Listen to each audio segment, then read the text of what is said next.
नमस्कार विद्यार्थी मित्रांनो, मी शिवशंकर संभारे शिवगणेश ऑनलाईन या यूट्यूब चॅनलवरती आपले स्वागत आहे।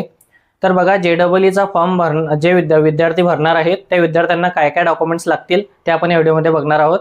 काय काय काळजी घ्यावी ते पण आपण या व्हिडिओमध्ये बघणार आहोत। तर JEEचा फॉर्म भरण्यासाठी तुम्हाला ओरिजिनल आधार कार्ड जे अपडेट केलेलं पाहिजे, ज्याच्यावरती जन्मतारीख, नाव आणि लेटेस्ट फोटोग्राफ अपडेट झालेला पाहिजे, मोबाईल नंबर रजिस्टर पाहिजे।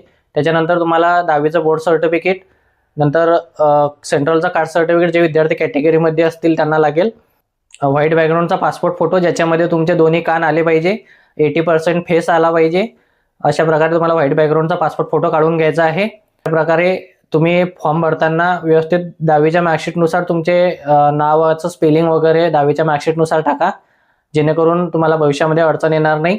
तुम्हाला फॉर्मचं कन्फर्मेशन पेज डाउनलोड करून घ्यायचं आहे। ज्या विद्यार्थ्यांचा पेमेंट वगैरे फेल झालं त्यांना डबल पेमेंट करायची आवश्यकता नाही, 24 घंटे वेट करा किंवा हेल्पलाईन नंबरवरती कॉल करून त्यांना तशी पूर्वकल्पना द्या आणि आपलं पेमेंट सक्सेस होईपर्यंत वाट बघा।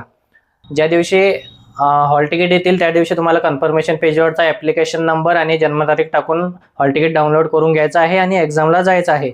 एक्झामला जाताना तुम्हाला ओरिजिनल आधार कार्ड, पासपोर्ट फोटो हे सोबत घेऊन जायचं आहे।